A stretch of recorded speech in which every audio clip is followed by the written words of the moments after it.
Vous écoutez France Inter, il est 17h07, l'heure de retrouver Charline Vanhoenacker. Et Alex Vizorek, bien tout à fait. Pardon, Bonjour madame. Hélène Fromanti, merci. Merci à vous pour ces informations. Eh bien, en effet, c'est vendredi. Allons-y.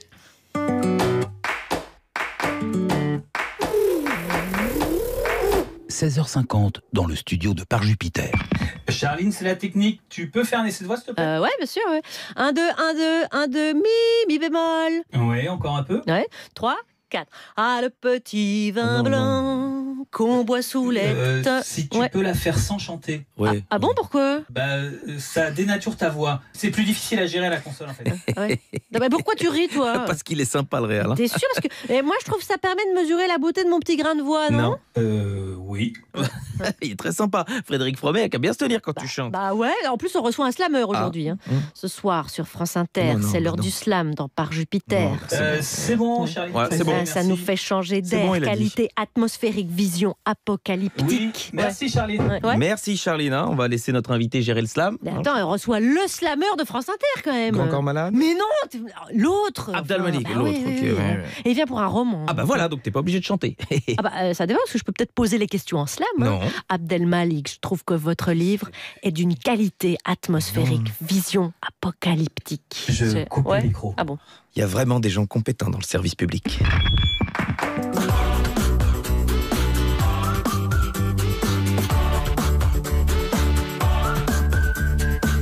Bonjour la France Inter et bienvenue dans la start-up radiophonique dont la devise du jour est « Il faut bien que Jeune Pousse se passe ».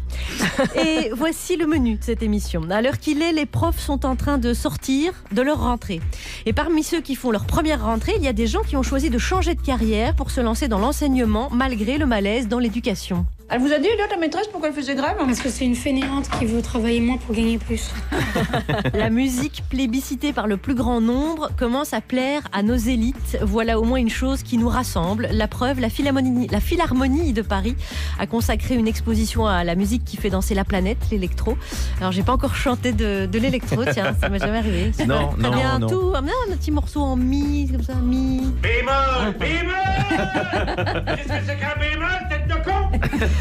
Un tour opérateur français s'est spécialisé dans des voyages réservés aux femmes. On l'a évoqué très vite hier, on va approfondir aujourd'hui. L'un des arguments de vente, c'est de protéger les voyageuses de la drague lourde. Et il vaut mieux pour certaines femmes qu'elles soient en groupe. Je suis une femme seule, très sexy, au milieu de la campagne, au bord d'une route. Il va y avoir des accidents, je vous dis.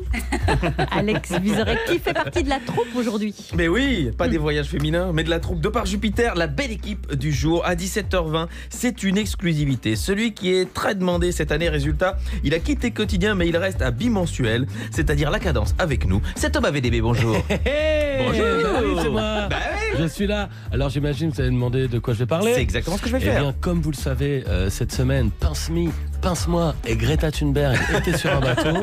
Mais Greta Thunberg, elle a poussé Pince-moi et Pince-moi. On va parler de Greta Thunberg qui est restée sur le bateau. Très bien, 17h30, celle qui a survécu à l'été, ce qui n'est pas le cas des invités qu'elle va continuer à interviewer cette année, c'est Christine Gonzalez. Et c'est la rentrée pour tout le monde, Oui. à la télévision aussi, pas mal de nouveautés sur les différentes chaînes et Pascal Sevran fait son grand retour dans un très très bon état d'esprit. Oui. Je suis pas un type haineux, mais j'aime pas les petits marioles, les petits gugus de la télévision, voilà, non.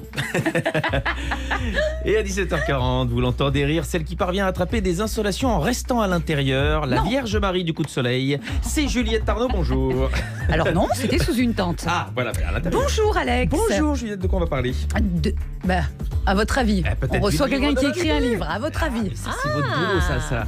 17h55, on terminera l'émission pour la 6e année consécutive en chanson. Et pour cette rentrée, il n'est pas venu seul, mais avec une voix brésilienne bien connue. Ils seront les Canadaires musicaux de l'Amazonie, Frédéric Fromet et Flavia Coelho. Et voici celui qui va ambiancer l'open space et élever un petit peu le niveau. Attention, je vous laisse nous l'annoncer. Je suis Abdel Malik. Oui. C'est moi. Charline Vanhoenacker, Alex Vizorek, Par Jupiter. Bienvenue Abdel Malik. Merci de me recevoir. Vous faites beaucoup de choses. Vous avez sorti un album cette année qui s'appelle Le Jeune Noir à l'épée. On peut dire un livre-album. Un livre-album, tout ouais, à totalement. fait. Alors, vous avez adapté Les Justes d'Albert Camus au théâtre. C'est pour le théâtre du Châtelet. Ouais, ça va se jouer exactement du 5 au 19 octobre. Voilà. Et aujourd'hui, on a choisi de vous recevoir pour un roman de fiction, Méchante blessure, paru chez Plomb, Abdelmalik. Le héros s'appelle Camille. Il est rappeur, écrivain, rappeur intello, connu en France, très connu en France. Il doit se remettre à l'écriture. Et pour ça, il s'installe à New York, où vit son cousin, qu'il connaît pas très bien, dans le fond. Et il croise aussi un rappeur américain célèbre dont ils deviennent potes. Et quand Camille se fait plaquer par sa femme, il part en voiture avec son cousin, son pote rappeur, direction Washington. Il est assassiné sur le parking d'une boîte de striptease. 3 petits points. J'en dis pas plus, voilà pour l'intrigue. Et au milieu de cette intrigue, dans les monologues du héros, les discussions avec ses amis, notamment sur la route entre New York et Washington, et ensuite se dégage une vision de la France et de la société française. Alors d'abord Camille, c'est pas vous puisqu'il s'appelle Camille et qui est plus vieux. Ouais, non, mais disons que c'est le fameux Madame Bovary, c'est moi, de Flaubert. L'idée, c'est que Camille, c'est l'anagramme de Malik. Je m'appelle Malik, il s'appelle Camille, l'anagramme. Et puis, il y a cette idée aussi, moi, il y a quelques années, en fait, quand j'avais été très marqué par le 3 jours chez ma mère de Weyergans. Oui. Et en fait, avec son avatar, c'était François Weyergraff. Et je m'étais dit, mais ça serait marrant de raconter l'histoire d'un type qui me ressemble un peu, qui c'est moi, c'est pas vraiment moi, et puis de raconter ce que j'ai envie, et finalement en utilisant comme ça une figure, comme ça, quelqu'un qui soit moi mais pas vraiment moi. Donc voilà, donc c'est parti de là au départ. Mais la réalité, c'est qu'aussi j'ai ce truc où je pense véritablement profondément que la littérature peut changer le monde. Je crois ça. Et je crois dans la puissance des mots, du verbe, dans la possibilité de travailler les imaginaires des êtres, et qu'on puisse avancer tous positivement ensemble, sans être dans un truc cuicui les petits oiseaux, mais dans une vraie, dans cette idée de comment finalement on peut faire peuple tous ensemble. Et je crois de moins en moins aux politiques, les intellectuels, je sais plus si ça existe vraiment, mais par contre je crois aux artistes. Et je crois en tous les artistes dans leur diversité, parce que pour moi c'est les seuls encore qui ont, de mon point de vue, qui ont, qui ont le courage de continuer à être des êtres humains, finalement, d'avoir peur, d'être émus, les artistes reprennent finalement le rôle peut-être des intellectuels, alors, c'est ça? Ouais. Ils sont plus crédibles finalement que certains de nos intellectuels? Non, c'était ma sous-question, c'est de dire, malgré ce que vous avez écrit, malgré le contenu du livre, vous ne vous classez pas comme intellectuel? C'est quoi un intellectuel? Un intellectuel, c'est... Qui réfléchit le monde, est-ce que vous avez fait, non? Ouais, quelqu'un qui réfléchit le monde, mais qui va plus loin. Quelqu'un qui a un projet d'influence, qui veut influencer, il réfléchit le monde, mais par sa réflexion, faire bouger le monde, que le monde puisse aller dans une certaine direction. Direction qu'il considère comme positive. C'est rigolo parce que vous adaptez Camus, et en fait, vous adoptez le principe de son ennemi, Sartre, qui avait défini l'intellectuel en disant...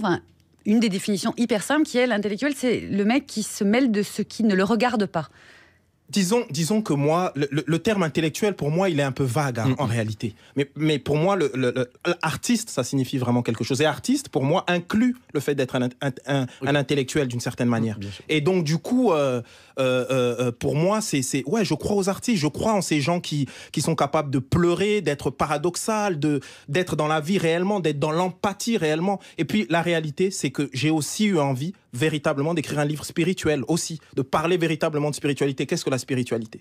Et donc voilà, tout ça en même temps. Donc Camille est un peu le porte-voix de votre vision aussi de la société, c'est ça qu'on peut comprendre. Le roman parle de la France, mais votre personnage, il parle depuis New York, où il s'est installé pour écrire, et puis il parle d'outre-tombe. Pourquoi est-ce qu'il faut mettre un océan et le trépas pour que votre personnage nous parle de la France d'aujourd'hui?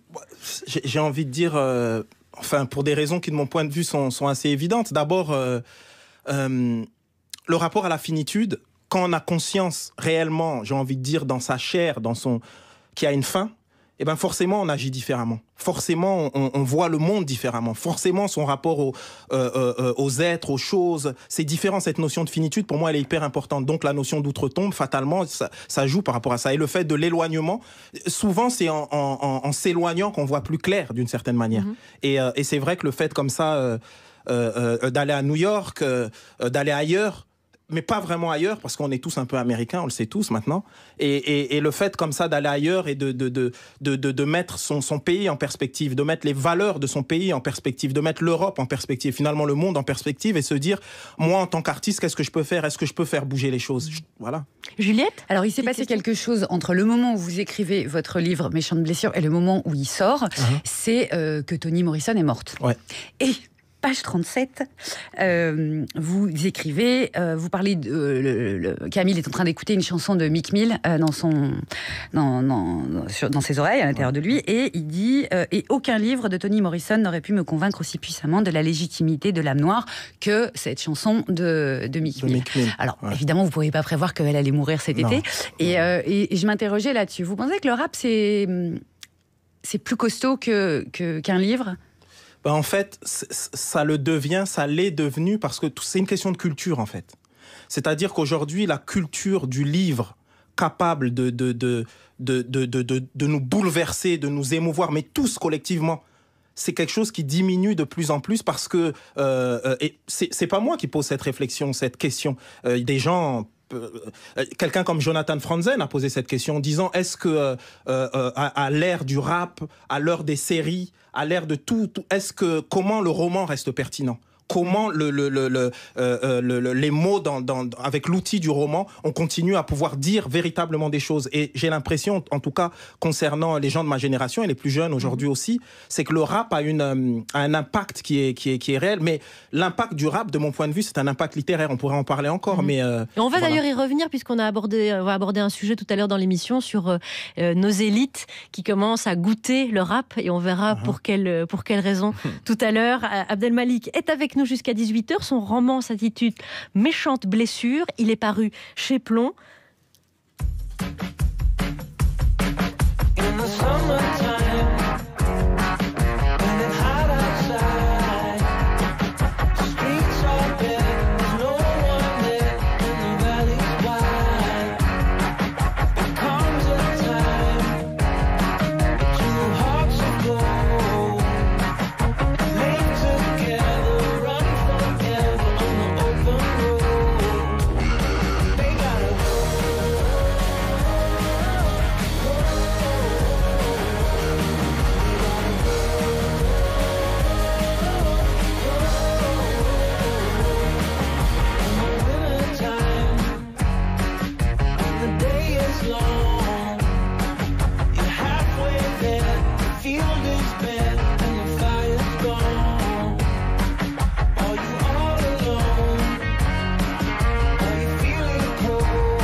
The Black Keys, go! Sur France Inter, vous écoutez Par Jupiter. Abdelmalik est parmi nous. Il publie Méchante blessure chez Plomb. C'est un roman de fiction. Il est avec nous jusqu'à 18h avec une troupe, une équipe. Une famille, je dirais une famille. Car je vois Thomas VDB, je vois Christine Gonzalez et je vois Juliette Arnaud qui parlera du livre. Dis donc. Allez, la réunion de famille, c'est bien sûr le journal. Je voulais simplement dire 2 mots aux Brésiliens. Et aux brésiliennes, c'est Muito Brigada. Le journal de presque 17h17. C'est bien ça. Brigitte, tu veux une petite anisette? On commence par les titres. Le ministre de l'Action et des Comptes Publics, Gérald Darmanin, a annoncé que la taxe d'habitation sera supprimée en 2022. 2022, c'est l'année de la présidentielle. Pour assurer la réélection de Macron, il était à 2 doigts de promettre à chaque Français 100 balles et un mars en plus. 6 anciens proches de Nicolas Sarkozy, dont Claude Guéant et Patrick Buisson, ont été renvoyés devant le tribunal correctionnel dans l'affaire des sondages de l'Élysée. Franchement, Nicolas Sarkozy, je le plains. Ça doit être hyper dur d'être entouré d'autant de délinquants tout en restant l'homme droit et intègre qu'on connaît. Des brèves. Et oui, malheureusement, je suis entouré de brèves, Charline, donc je suis obligé de les faire. On est cerné, ça je le savais. Et commençons donc par ce séisme dont tout le monde parle ce matin dans la classe politique française. Ouais, concernant la présidence des Républicains, je soutiendrai Christian Jacob, a déclaré Jean-François Copé. Ça rabat complètement les cartes. Je voudrais évidemment pas mouiller, moi, tant que je ne connais pas la position de Jean-Frédéric Poisson. Et de François Asselineau. Vous avez raison, François Asselineau. Ça va être serré, quelle belle campagne, c'est passionnant. Restons à droite. Oui, aux universités d'été du MEDEF, ils avaient invité Laurent Gérard. Alors je vois cette jeune Suédoise si sympathique et si souriante. Mais tiens. Hein? Mais attendez, mais c'est tellement original. Mais c'est Nicolas Sarkozy, ça. Dans sa pensée. C'est Laurent Gérard? Bah non, je vous promets, j'ai vu les images, moi. Enfin, Charline, un président de la République, il se moquerait d'une enfant malade? Non, mais laissez-moi croire que c'est Laurent Gérard. Ouais, d'accord, allez, c'était Laurent Gérard au MEDEF. Gérard au MEDEF. Allez, musique. Voilà, musique, c'est à vous. Voilà. 20 ans après, Manu Chao réédite l'album Clandestino et sort 3 inédits. Ah, j'apprends que le service compta de France Inter, une grosse note de frais de nouveau slip vient de rentrer pour les programmateurs de la playlist, après qu'ils aient tout mouillé le leur. De son côté, Alain Souchon dévoile 2 titres de son nouvel album, Am 50s, qui sortira en octobre. Le service comptable m'informe que la note de frais pour les slips vient d'être annulée. La programmation de la playlist, il n'y a plus besoin de slip. Ils font tous l'hélicoptère avec leur... Non, merci, très bien, allez. Télévision. Frédéric Becbédé annule sa participation à On n'est pas couché après avoir découvert que c'était une participation bénévole. Et oui, voilà. Il aime bien pas travailler, mais il faut être payé pour. Et apparemment, le nouveau concept de l'émission, c'est On n'est pas couché, on n'a pas couché, les conditions de rémunération sur le contrat. Science à présent, selon une nouvelle étude, manger gras durant la grossesse protégerait les bébés de la maladie d'Alzheimer. Quel dommage que les hommes ne puissent pas porter la vie. Les enfants de Gérard Larcher auraient eu une excellente mémoire. Et des brèves? Mieux que ça, Charline. Oh là là, vous m'inquiétez, là. Eh oui, alors qu'il recevait le prix récompensant sa carrière au tirage au sort de la Champions League, Eric Cantona s'est fendu d'un discours pour le moins cryptique. Ah, en anglais. En anglais, mais je vais vous le traduire mot pour mot. Ce que les mouches sont pour des enfants espiègles, nous le sommes pour les dieux. Ils nous tuent pour leur plaisir. Bientôt, la science ne sera pas seulement capable de ralentir le vieillissement des cellules, elle va aussi les réparer et ainsi nous rendre éternels. C'est Jean-Claude Van Damme, ça. Seuls les accidents, les crimes, les guerres vont nous tuer, mais malheureusement, les crimes et les guerres vont se multiplier. J'aime le football. Je vous remercie. Waouh. Les Français. J'avais pas vu, je vous ai Vous moquez de Jean-Claude Van Damme, mais il va falloir se dire que votre Jean-Claude Van Damme, il joue au foot. Merci. Salut, on adore Eric Cantona, bien Alex évidemment. Bizarrec, il est 17h25. À Strasbourg, par exemple, n'est-ce pas? Abdelmalik, en notre compagnie. Je rappelle que vous aussi, il y a votre album qui est sorti cette année, Le Jeune Noir à l'épée, livre-album. Il y aura l'adaptation de Les Justes d'Albert Camus au Théâtre du Châtelet au mois d'octobre, Abdelmalik, avec une belle distribution. Et que vous sortez, dites donc que l'actualité, mais comment vous faites pour faire tout ça? On vous le demande certainement souvent. Oui. La passion. La passion, exactement. La passion. Méchante blessure paru chez Plomb, Abdelmalik. Avec nous, on va aborder ce premier sujet. En attendant la chronique de Thomas VDB. Les profs ont repris du service aujourd'hui. Pour certains, cette journée marque le début d'une deuxième vie. Car oui, il existe des gens assez généreux pour se reconvertir dans l'enseignement, malgré le malaise dans l'éducation, le salaire peu encourageant et le manque de valorisation du métier. Autant dire que Becbédé, il ne serait pas allé. Alors, quelles sont les motivations profondes de ceux qui choisissent de devenir prof sur le tard? Qu'est-ce que je pourrais faire, Charles? T'as pas une idée? Mais tu vas trouver. Je sais rien faire. Ah, mais je sais ce que je pourrais faire. Mais je sais ce que je pourrais faire. J'ai mon bac, j'ai fait une année de droit. Je peux faire un stit. Oui, c'est bien. Je peux faire un stit, je fais une demande. C'est bien. Hein? J'aime bien les enfants. Je vais faire une demande, on verra bien si j'ai une réponse. Un stit, ils en cherchent. Hein? Qu'est-ce que t'en penses? C'est bien. Super. Un stit, on va faire un stit, je vais faire un stit. Un extrait du maître d'école, bien sûr, de Claude Berry. Tout quitter pour devenir prof, c'est la une et le dossier de Libération aujourd'hui, puisqu'ils font leur rentrée avant celle des élèves lundi. Ceux qui ont plaqué leur ancien boulot pour devenir prof donnent pour argument la quête de sens dans le travail. Abdelmalik, le sens a plus de valeur que l'argent pour ces gens-là. Ça s'inclut dans un mouvement de société qui s'initie, vous pensez? Vous comprenez cette démarche? Ouais, mais ça serait bien de les payer plus aussi. Ça serait bien. Non, mais ce que je veux dire, ça n'enlève pas le fait que... Je pense que tout commence à l'école. Et d'une certaine manière, comme tout commence à l'école, il s'agirait que... les enseignants soient payés davantage et puis que ça donne envie et puis voilà. En fait, le truc... Maintenant, les policiers vont se dire ils sont en quête de sens, donc ils viennent quand même, on n'a pas besoin de les payer plus. Ouais, c'est ça. Mais justement, on demande la quête de sens, mais en quête de sens, on l'est partout, qu'on soit enseignant ou pas enseignant. C'est pas tout d'un coup, on peut être travailler à la poste et être en quête de sens. L'un n'enlève pas l'autre. Ouais. L'idée, c'est de dire que quel est notre projet sociétal, qu'est-ce qui est important dans notre projet sociétal. Et si matin, midi et soir, on nous répète l'éducation c'est important, le savoir c'est important, et ce qui est vrai, le savoir et l'éducation c'est important, c'est fondamental, eh ben il faut payer. Il faut payer, il faut que ces gens-là aient le sentiment de se dire voilà, je deviens prof et j'ai les moyens qui vont avec, etc.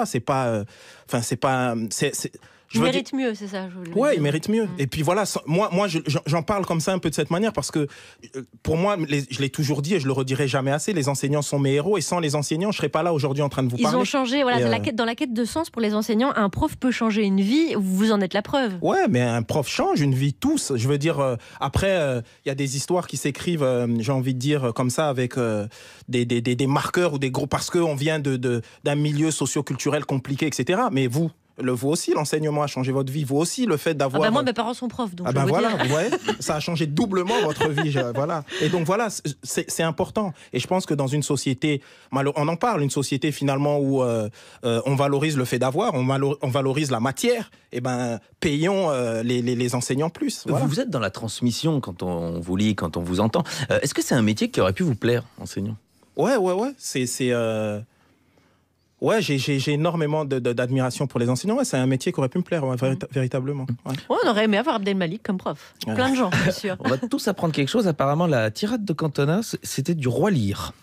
Sur la tirade des mouches. Et on s'est moqué. On s'est moqué du roi Lyre. Non, on ne sait pas pourquoi il l'a fait à la Champions League, mais comme ça, on a tous appris quelque chose. Très bien. C'est pas le moment où il dit j'aime le football.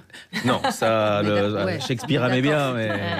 quand même la première fois que Shakespeare fait des brèves, quand même, par Jupiter, c'est assez... Les gens sont vigilants sur Twitter, on apprend ça. Abdelmalik, dans ce studio, il y a celui qui fait également sa rentrée avec nous. On est tellement heureux que vous soyez là.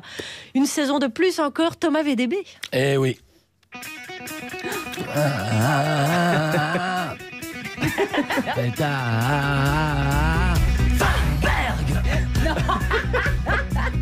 Thunberg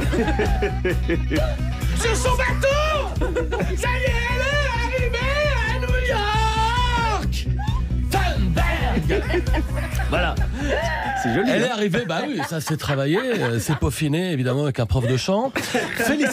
Félicitations à Greta Thunberg qui a remporté la route du Rhum cette semaine. C'est génial, je crois qu'elle courait pour Fleury-Michon et elle a remarquablement mené sa course.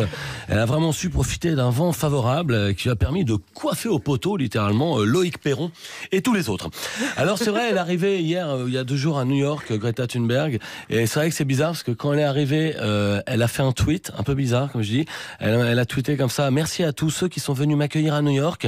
Maintenant, je vais me reposer quelques jours et vendredi, je participerai à la grève devant les Nations Unies. Je veux dire, la meuf, elle vient de faire 2 semaines de bateau. Donc elle se repose parce que vendredi, elle doit faire la grève. Alors, je pense que s'il y a moyen de bien branler le mammouth, je crois qu'elle est là quand même. Hein, c'est vrai. Alors c'est vrai que je me moque. je me moque, mais en vrai, je partage complètement ses idées à Greta Thunberg, parce que c'est vrai que moi, politiquement, comme vous savez, je suis gauchiasse. Et c'est vrai que la meuf, c'est hallucinant. Elle a la moitié de mon âge, mais elle a plus du double de mes convictions. Donc quand même, le chapeau. Mais c'est vrai qu'on est d'accord. C'est vrai que quand elle parle, quand même, Greta Thunberg, c'est vrai qu'elle a un petit côté anxiogène. Hein, si vous regardez Shining avec Jack Nicholson, c'est qu'il y a une scène, à un moment où le petit garçon, il fait du tricycle dans les longs couloirs. Et à un moment, il se retrouve juste en face de deux petites filles dans le couloir. Elle fait un peu penser aux deux petites filles qu'il y a dans Shining. C'est vrai quand même. Hein. C'est vrai que là, elle vient de passer 2 semaines sur un bateau. Hier, j'avais une pensée pour tous les petits mousses qui étaient avec elle sur le bateau pendant 2 semaines. Je sais pas comment c'est de rester 2 semaines sur un bateau en un univers clos comme ça avec Greta Thunberg. Elle peut se jeter par-dessus bord à n'importe quel moment. La meuf elle dit c'est toi qui as pris plus une feuille de papier toilette. Voilà, c'est d'être capitaine Greta sur le bateau, ça doit pas être rigolo quand même.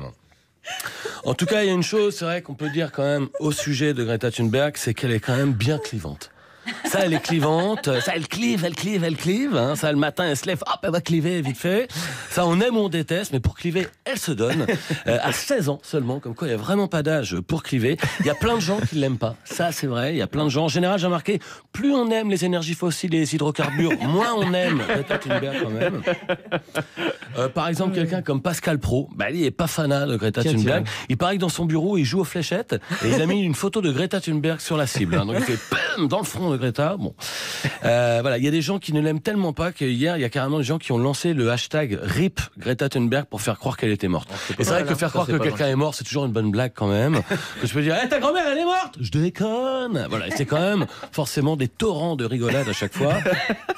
Alors c'est vrai que Greta Thunberg, elle est pas facile, mais voilà, elle a un côté désagréable mais nécessaire. Elle est un peu comme un examen de la prostate. Voilà, c'est désagréable mais nécessaire. Il faut passer par là. D'ailleurs, j'ai vu que parmi les gens qui ne l'aiment vraiment pas, on en parlait tout à l'heure, il y a Nicolas Sarkozy. C'est vrai qu'on l'a entendu tout à l'heure. C'est vrai que hier, il était au Medef en train de rôder son nouveau stand-up. Parce que vous savez que nous, les comiques, quand on teste des nouvelles blagues, on aime bien aller dans des endroits où on est à l'aise, où on sait que le public est conquis d'avance. Voilà, forcément, ça marche un peu mieux. Alors, il a dézingué Greta Thunberg. Il a dit qu'il la trouvait si sympathique, si souriante, tellement originale dans sa pensée. Alors, évidemment, c'est une grosse vanne ironique. Il a fait un tabac. La salle était en liesse. Il a fait 2 rappels, je crois. Alors, personnellement, je dis quand même, moi, j'ai plus confiance en une fille de 16 ans qu'en Nicolas Sarkozy. Hein, quand même. Généralement, même, j'ai plus confiance en quelqu'un, quel que soit son âge, qu'en Nicolas Sarkozy. Ça, c'est vrai. Parce que Greta Thunberg, tu regardes, elle est quand même moins souvent convoquée chez les juges d'instruction que Sarko. Que tu regardes bien en comparaison. Lui, à 16 ans, il pouvait pas sauver le monde parce qu'il était déjà trop occupé à chercher un moyen de le conquérir. Donc, forcément, c'était pas évident pour lui. Parce que voilà, les ennemis de Greta Thunberg, ils aiment bien tous l'attaquer sur son âge. En fait, je crois que c'est ça qui énerve les gens, c'est le fait qu'elle a 16 ans. Et les gens, ils ne supportent pas ça. Les gens, ils sont là, mais tu nous parles comme ça, tu nous parles pas comme ça à ton âge. Reviens dans 10 ans. Et là, peut-être qu'on voudra bien parler avec toi de tes problèmes d'extrême urgence climatique. Parce qu'en fait, on savait pas, mais c'est vrai que l'extrême urgence, ça peut attendre un petit peu quand même. Mais la meuf, en plus, elle ne fait que redire ce que disent tous les scientifiques. Mais la meuf, si elle pouvait, moi, je me dis, elle pourrait avoir 1 an et demi si elle arrivait avec son doudou et qu'elle m'explique que la surconsommation, ça fait fondre la banquise en s'appuyant sur des études scientifiques. Mais je la croirais quand même. Si elle était avec un numéro de Science et Vie bébé, elle était en train de montrer les chiffres précis, moi je la croirais. C'est fou parce qu'elle nous parle de la fin du monde et du changement climatique et il y a des gens qui se plaignent parce qu'elle est instrumentalisée. Ils sont là, ouais, elle est instrumentalisée par les écolos. Bah ouais, mais je me dis, mais qu'est-ce qu'on s'en fout qu'elle soit instrumentalisée? Si ce qu'elle dit est vrai, on s'en fout de l'instrument. Si c'est un piano, une trompette ou une adolescente, je pense que c'est vraiment kiff. Moi, quand je vois Greta Thunberg, en fait, je suis partagé entre 3 émotions. Il y a l'espoir, il y a de la peur, mais il y a de la peine aussi.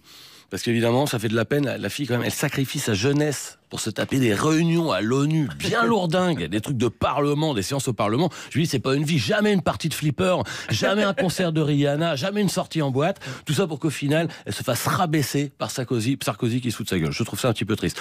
Donc je pense que arrêtons de polluer. Si c'est pas pour sauver la planète, faisons-le au moins pour sauver la jeunesse de Greta Thunberg. Merci Thomas VDB, quel retour flamboyant. Flamboyante aussi s'annonce la fin de cette émission car Frédéric Fromet chantera en duo avec Flavia Coelho et Flavia nous fait 2 cadeaux parce qu'elle nous offre aussi l'exclusivité de son nouveau single qui sort aujourd'hui. Flavia Coelho nous présente DNA, son nouveau single chic qui donne le titre à l'album.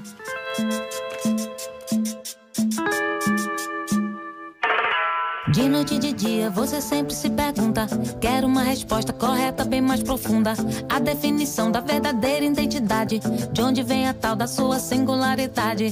Agradeço o prêmio, o presente que ganhou. O sangue misturado tá correndo em sua veia. Você constituído numa célula de amor. Riqueza exuberante que vem do interior. O que vem da raiz é seu, ninguém vai tomar. Está escrito, está, yeah. Tá no seu DNA. Tá no seu DNA. Tá no seu DNA. Tá no seu DNA. Tá no seu DNA.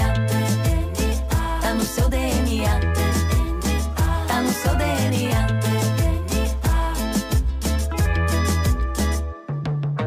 Tudo é mais bonito, tudo fica fácil quando a gente aceita, enfim, o que foi herdado.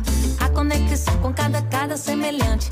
Até os que moram muito mais distantes. Valorize cada cromossomo que é dor. Até seu defeito de caráter extravagante. Personalidade é sua, não é de ninguém. Quando você nasceu, o universo disse: a vida dura pouco, só depende de você. Isso é lógico. O seu talento é genético, vale pra entender. É biológico. O que vem da raiz é seu, ninguém vai tomar. Está escrito, está, yeah. Tá no seu DNA. Tá no seu DNA. Tá no seu DNA. Tá no seu DNA. Tá no seu DNA. Tá no seu DNA. Tá no seu DNA. Tá no seu DNA. DNA, le nouveau single, c'est la première fois que vous l'entendez. Elle nous a offert ce cadeau, Flavia Coelho. C'est aussi le nom de son dernier album. Et puis elle sera à la fin de cette émission pour une surprise avec Frédéric Fromet. Restez avec nous tout à l'heure, Flavia. Donc, c'est Abdelmalik qui est en notre compagnie. Lui aussi, il a un album qui est sorti cette année qui s'appelle Le Jeune Noir à l'épée et un livre pour lequel il est venu nous rendre visite qui s'intitule Méchante blessure, paru chez Plomb. C'est son roman. Elle est venue de Suisse, Abdelmalik. Elle s'appelle Christine Gonzalez. Alors, j'ai lu récemment un article assez critique dans Libération qui parle de la rentrée télé et estime que les chaînes françaises proposent des programmes usés jusqu'à la corde avec toujours les mêmes animateurs, Arthur, Ruquier, Aliagas, Drucker, etc. Pas de mal de Michel, s'il vous plaît. Non, je l'adore, Michel, hein, et le journaliste aussi, mais il écrit quand même cette phrase implacable, je vous la lis: c'est sûr, côté français, on aura bientôt des morts. Et c'est vrai, pas comme ça de Michel. Hein. J'ai été très surprise, par exemple, de voir que Jean-Luc Delarue faisait sa rentrée.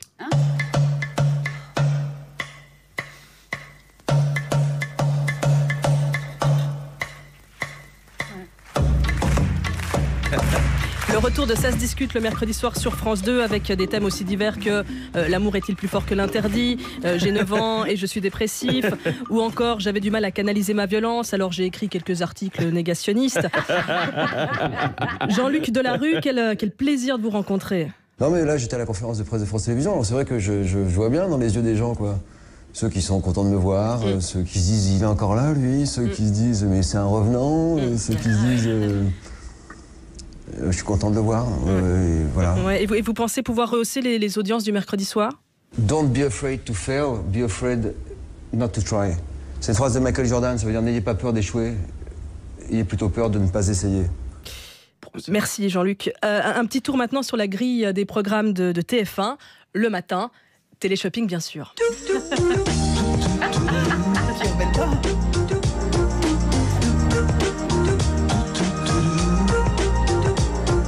Alors bon, Marie-Ange Nardi manquait un peu d'expérience selon la chaîne. Elle a été remplacée par une valeur sûre du PAF. Parfois la télé est cruelle. Oui, parfois oui, c'est vrai. Pierre Bellemare, hein, c'est le grand retour. Hein. Ah, c'est le rêve. Oui, c'est le rêve. C'est très audacieux mine de rien. C'est extraordinaire. Ouais, mais vous trouvez pas ça quand même un petit peu glauque de mettre des morts à l'antenne Non, attendez, vous avez aussi le contraire. Ah, il y a aussi des vivants? Voilà, il y a encore une télévision très gaie grâce à Patrick Sébastien. Ah non, mais attendez, Patrick Sébastien, il a été viré. Hein. Incroyable, dramatique complètement. Oui. Bon, alors, Pierre, je vous laisse, j'ai le reste de la grille télé à présenter. En tout cas, merci, bonne rentrée avec Téléshopping. Merci à vous. Un petit tour sur Canal+, désormais. Alors c'est vrai que Canal+ n'a pas changé grand-chose. C'est une chaîne qui était assez avant-gardiste, vous le savez, dans la mesure où c'était une chaîne déjà morte avant les autres. Bonjour. Philippe Gildas, bonjour. Alors vous reprenez du service? Oui, c'est absolument magique. Hein. Vous allez bien? J'ai dit la mort, quelle connerie. Parce que plus j'y pense, plus ça m'énerve. Vraiment. Ouais, mais en même temps, la mort, c'est quand même l'avenir. Vous pensez pouvoir sortir Canal+ de sa chute? T'inquiète pas, ma poule, je m'occupe de tout. Bon, alors courage, Philippe. Dernier changement notoire en ce qui concerne la rentrée télévisuelle en France. Ça se passe sur Énergie 12, où l'on trouvait des programmes musicaux un peu trop usés. Alors ils ont décidé de mener une petite révolution. La chanson, je tremble. Les poils. Sa raison d'aimer ces musiques, c'est brève. Pascal Sevran, content de retrouver votre émission. Le public va suivre, vous pensez? Ils connaissent ma fidélité, ils connaissent mon naturel et on rit beaucoup. Oui, on rit beaucoup. Est-ce que vous avez peur de voir débarquer sur votre nouvelle chaîne des petits jeunes qui voudraient votre place? Pas du tout. Pas peur de la concurrence? Pas du tout. Ardisson peut venir ici, d'ailleurs il viendra, il n'y a pas de problème. Bon, alors, dites-nous quelles sont les nouveautés de votre émission. Non, voilà, non. Non, il n'y a rien à dire. Je parle pas. Bon. Surtout, ça ne me vient pas à l'esprit. Bon, alors je signale tout de même que vous sortez également un album. Énergie 12 en fait d'ailleurs la promo, on se quitte avec ça. Le nouvel album de Pascal Sevran, Chantez la vie. Il faut chanter la vie. Chantez la vie, l'album de charme de Pascal Sevran en CD et cassette. Waouh, Christine Gonzalez, merci, bravo pour à chaque fois ces prouesses radiophoniques où grâce à Lina, on peut encore les interviewer aujourd'hui. Hein. Et finalement, ils parlent d'outre-tombe de la société d'aujourd'hui exactement comme votre personnage. C'est la distance juste, il me semble, pour parler de la société. Exactement. C'est ça. Comme Camille dans Méchante blessure, le roman d'Abdel Malik dont que Juliette va évoquer tout à l'heure, juste après avoir traité cet autre sujet. Aujourd'hui, la musique qui remporte des succès commerciaux est rapidement adoptée par nos élites. Nos institutions et nos politiques goûtent à présent le rap et l'électro, comme le plus grand nombre en France, ce qui légitimise donc ces musiques. Et quand on se sent soudainement légitime, c'est ça qui met très à l'aise par la suite. Les rappeurs grolandais chantent pour les enfants. Retrouvez Grompal avec Il court le furet. Il court le furet. Les fils de pute. Retrouvez aussi Gramso dans Les Roses Blanches. C'est aujourd'hui dimanche. Écoute-moi bien la daronne. Tiens ma jolie maman. T'es bonne, je te pèse avec mes yucks. Voici des roses blanches. Je garde les feuilles, je les roulerai au quai. Que ton cœur aime tant. Les rappeurs chantent pour les enfants avec Nekfio. Une souris verte qui fumait de l'herbe. Je l'attrape avec ma queue, je la démonte jusqu'à les cieux. Les rappeurs chantent pour les enfants, l'événement rap. Achetez-le vite. C'est Groland, bien sûr. Ça vous a fait beaucoup rire, Abdel Malik. Les collègues. Alors, on a beaucoup ri avec ça. C'est Groland et ça part d'un article du Monde diplomatique qui s'appelle La bande-son de l'air du temps et qui nous explique que aujourd'hui, en matière de musique, finalement, le plus grand nombre et l'élite pour une fois se rejoignent un peu parce que l'élite commence à goûter à l'électro qui entre dans les institutions. On se rappelle de Emmanuel Macron qui avait fait venir Kid Smile à l'Élysée par exemple, ou l'électro à la Philharmonie. Alors le journal se pose la question, se dit finalement est-ce que c'est suspect ou pas. Le rap par exemple, c'est la musique de la contestation comme l'a été le rock. On peut pas dire que c'était la came de Pompidou le rock. Quel est votre avis sur cette question? Est-ce que c'est une manière de se rapprocher du peuple, de contenir la contestation musicale, de montrer qu'on est branché? Tout ça en même temps, mais je pense que du point de vue finalement du rappeur, de l'artiste, du rocker, de ce qu'on veut, l'essentiel finalement, on a un langage, un outil avec lequel l'essentiel c'est d'être soi. Quand vous dites le rap c'est la musique de la contestation, non, c'est une musique tout court.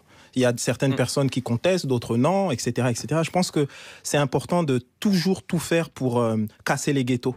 toujours tout faire pour sortir des cases. Après, il y a le jeu de la politique politicienne. On veut draguer un électorat potentiel, etc. etc. On connaît l'histoire. Ils y voient des représentants des minorités, peut-être, nos politiques, des porte-parole de la population. Ouais, ça. Mais ils y voient aussi, tout simplement, il y a le nombre. Encore une fois, on vit dans un monde où finalement, ce qui est le plus important, c'est la quantité. C'est le règne de la quantité. La réalité, c'est que on sait très bien que c'est pas le nombre qui fait la vérité. La vérité, elle est dans la vérité. Finalement, moi, et c'est ce dont je parle aussi dans mon roman, c'est privilégier la qualité. Dire finalement qu'importe si on est suivi par 1 million ou pas, l'essentiel c'est d'être honnête, sincère et de vouloir rassembler, fédérer, d'être positif. Oui. Donc voilà. même en musique, ils se fient à l'audience. Ouais, mais j'ai envie de dire même en musique, par exemple, en musique, il y a certaines personnes qui sont des artistes véritablement, mais il y en a d'autres qu'on dit artistes, mais en fait c'est des hommes d'affaires, c'est des businessmen, c'est tout ce qu'on veut sauf des artistes. Donc il faut juste être précis. Et on vit dans un monde comme ça où il n'y a pas vraiment de précision par rapport à ça. Mais ce qui est sûr, c'est que ça revient au même. C'est toujours comment on va capter le maximum d'électorat potentiel pour un poste futur. Il y a un peu d'hypocrisie dans ce goût soudain de nos élites. Ouais. Mais est-ce qu'il n'y a pas pour vous un effet pervers? Parce que je me souvenais de ça, mais Marion Maréchal, à l'époque, elle avait dit qu'elle aimait bien Youssoupha. Pour Youssoupha, je ne sais pas si ça lui fait très plaisir d'entendre ça. Moi je sais pas. Mais vous aimeriez que Jean-François Copé dise moi mon. Mais non, moi il faut savoir que faire de la musique, écrire des livres, enfin être artiste, c'est pour parler à l'être humain en général. Bien sûr. Et jusqu'à preuve du contraire, ces gens-là sont des êtres humains aussi. Donc ça peut vous faire plaisir. Enfin, non, c'est pas question de faire plaisir ou pas. C'est que l'idée, c'est de parler à tous. Et si par une musique, par un livre, on peut changer la vie de quelqu'un, c'est une chose. Mais si cette personne nous instrumentalise, c'est autre chose. Donc encore une fois, c'est l'essentiel est dans l'intention. C'est toujours la même chose. Imagine-t-on François de Rugy écouter PNL. Je vous laisse sur cette image pour aborder l'ouvrage d'Abdel Malik. Juliette Arnaud. Il y a 2 moments dans la vie où on se pose la question de l'héritage intellectuel. Quand un enfant de soi se prépare à venir au monde et quand on se prépare soi-même à mourir. Et c'est un carton plein pour Camille, le narrateur héros de votre livre, Abdel Malik, Méchante blessure. L'enfant, donc la naissance et la mort. Et non, Alex, je spoil que dalle, ne vous étranglez pas, le studio est tout neuf, ça va faire moche. Camille n'est peut-être pas mort pour de vrai. C'est juste que lorsque son agent, un peu Cassandre sans le savoir, note son trouble quant à cette question de l'héritage intellectuel, son agent lui propose la chose suivante, et je vous cite, « Aller à New York pour mourir à soi-même et ressusciter comme le Christ ». Et Camille, parce qu'il est un peu perdu, a cette réponse à la fois logique et musicale. Et je vous cite encore, c'était n'importe quoi, alors j'ai dit, pourquoi pas. Et pourquoi Camille est-il un chouille perdu? C'est que, voyez-vous, Camille, c'est le représentant officiel de la pensée macroniste. Ne vous étranglez pas, Abdel Malik, le studio est tout neuf. Je m'amuse. Ce que je veux dire par là, c'est que Camille, malgré lui, et aussi grâce à lui, donc en même temps grâce à lui, incarne une forme du « en même temps ». Je m'explique. B-boy, comme on dit aux States, mais né à Strasbourg. Noir, venant donc de beaucoup plus loin. Rappeur célèbre, et donc vivant à Paris. Rappeur, mais plus sensible aux mots du poète Édouard Glissant qu'à ceux de Maître Gims. Musicien, fasciné par Gérard Joannès, le grand amour de la grande Juliette, et par Miles Davis, le grand amour de la grande Juliette. Oui, quand on est une grande Juliette, on a les moyens d'avoir plusieurs grands amours. Exactement. Oh oui. Rappeur, donc combatif, mais en même temps musulman formé par un maître soufi qui lui enseigne la signification du mot islam, et je vous cite, « baisser les armes et dans un amour éperdu, s'en remettre à la vie ». Bref, très clairement, le tableau de Camille est composite. Et puis, au-dessus de cette tête farcie, rôde une question encore plus large. Comment la France peut-elle redevenir un authentique modèle universitaire ? Vaste programme, un quart de copie n'y suffira pas. Alors oui, une virée en solitaire à New York, c'est peut-être n'importe quoi, mais peut-être que pas. Et arriver à New York, que Camille ne connaît pas, c'est sa première visite dans ce pays inconnu mais très très familier. On connaît tous New York en fait, même sans y avoir été. Camille se demande où est-ce qu'on en est de la Sainte Trinité, de la Sainte Trilogie, enfin l'autre Sainte Trinité, Malcolm X, Barack Obama, Jay-Z. Alors Jay-Z et Block Blueprint, juste avant ne naître que le mec de Beyoncé. Quand je viens de dire Sainte Trinité, évidemment, Saint-Nicolas du Chardonnay vient de backflipper, mais pour tout un tas de gens, il y a quelque chose dans l'association de ces 3 noms, Malcolm X, Barack Obama, Jay-Z, qui relève de la chose sanctifiée. Et puis citer ces modèles, ces sources, en somme, rendre à César ce qui est à César, c'est aussi se protéger de son propre ego. Et on sait bien que l'ego chez les rappeurs, c'est la pierre angulaire. C'est à la fois le meilleur et le pire. Le meilleur et en même temps le pire. Merci, bisous, merci. Juliette Arnaud. Bravo, merci beaucoup. Bravo, bravo. Voilà Merci. pour cette lecture de Méchante blessure, paru chez Plon, le roman d'Abdel Malik, qui, entre autres actualités, adapte aussi Les Justes d'Albert Camus au Théâtre du Châtelet en octobre. Abordons ce dernier sujet avant d'accueillir Frédéric Fromet et Flavia Coelho avec vous. Abdel Malik, un tour opérateur français, s'est spécialisé dans les voyages uniquement entre filles. Depuis 2016, donc avant MeToo. L'amitié entre filles est donc un business qui ne demande qu'à se développer, avec les VTC réservés aux femmes ou les séances de ciné réservées aux femmes aussi. Nous avons testé pour vous les voyages entre filles. Hein? Manuela?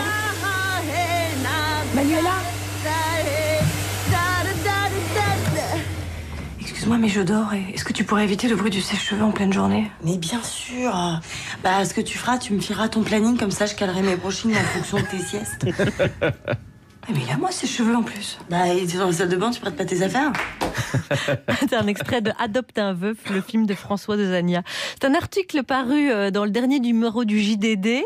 Et c'est le Canard enchaîné qui s'en est moqué, qui a attiré notre attention là-dessus.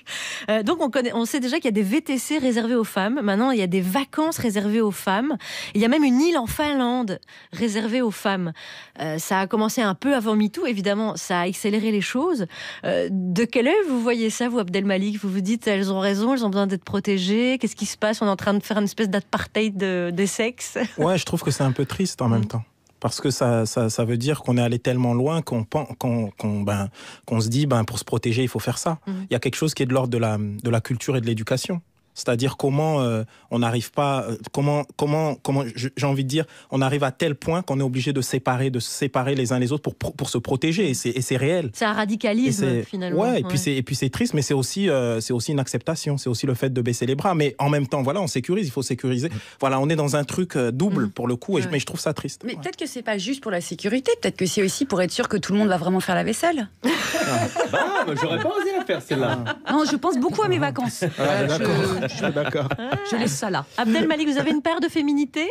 Non, totalement. Vraiment, ouais. Et c'est quelque chose qui est important que j'essaye de magnifier et que ce soit vraiment présent. C'est important, ça. Et justement, chacun magnifiant la masculinité en soi ou la féminité en soi, c'est aussi le fait des rapprochements, qu'on puisse être ensemble et qu'on se dise pas, voilà, on sait pas, parce qu'on parle différemment, parce qu'on a des cultures différentes. Il faut qu'on soit ensemble, c'est important. Et d'autant plus à l'heure de MeToo et de toutes ces problématiques-là qu'on bascule vers quelque chose de positif. Quoi.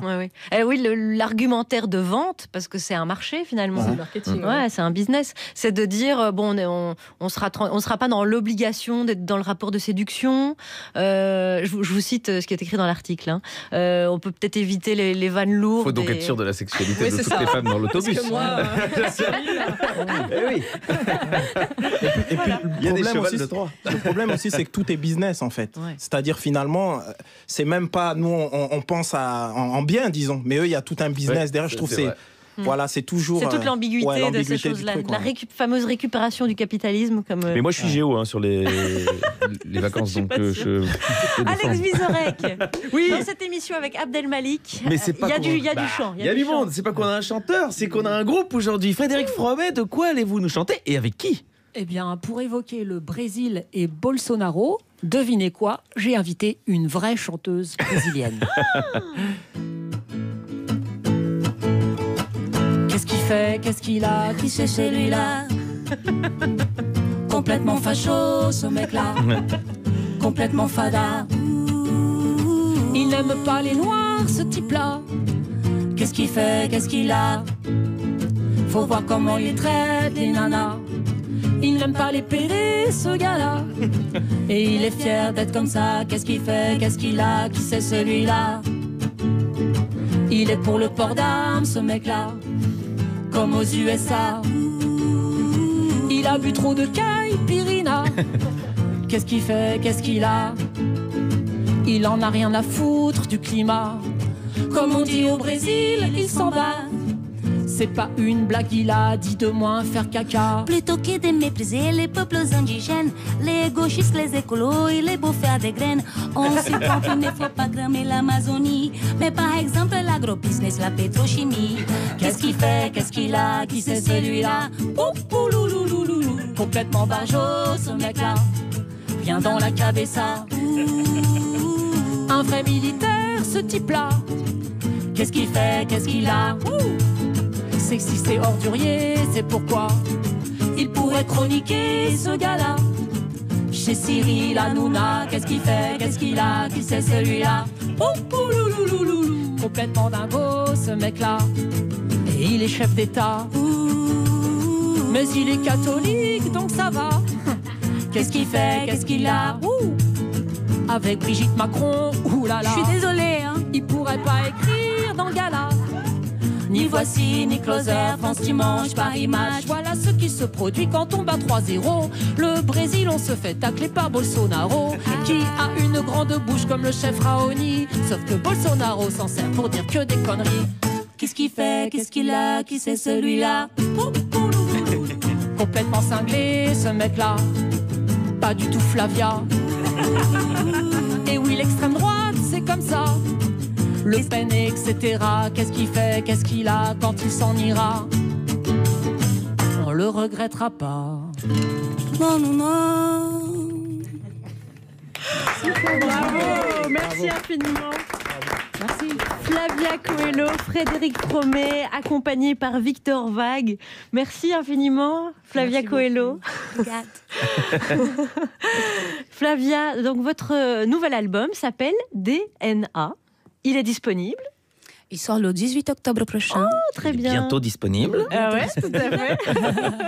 Est-ce que vous voulez, vous avez tout dit dans la chanson ou vous voulez ajouter un mot? Dans celle-ci ou dans la prochaine? Non, non. Dans celle-ci, c'est grâce à Frédéric que tout a été dit. Ah, très bien. Bah, merci beaucoup. On rappelle bien sûr qu'on peut aussi vous revoir en vidéo sur franceinter.fr, sur Facebook, les réseaux. Partager cette magnifique chanson qui fait du bien, qui appuie là où ça fait mal et qui nous a fait beaucoup rire.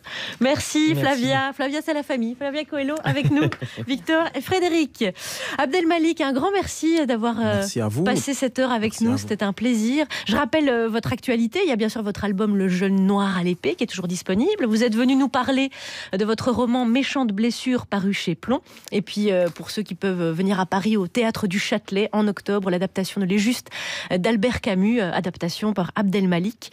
Merci beaucoup à toute notre formidable équipe. Merci à la préparation à Nathalie Romero, Fabrice Rivaux, Sarah Masson, avec Ramzi Assadi, notre nouvelle stagiaire Céline Dubois, notre réalisateur qui a fait son baptême du feu cette semaine. Il va faire l'année avec nous, enfin on espère. En tout cas la semaine prochaine.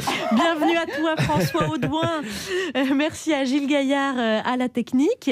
Et puis merci les amis, Thomas VDB qui a fait son grand retour, Juliette Arnaud pour les chroniques littéraires, Alex bien sûr, et Christine Gonzalez qui va reprendre son train vers la Suisse.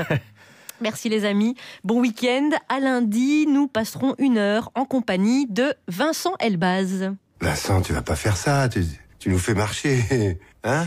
Rassure-moi, c'est une plaisanterie. Chez Leroy Merlin, vous garantir le bon achat, on y travaille tout.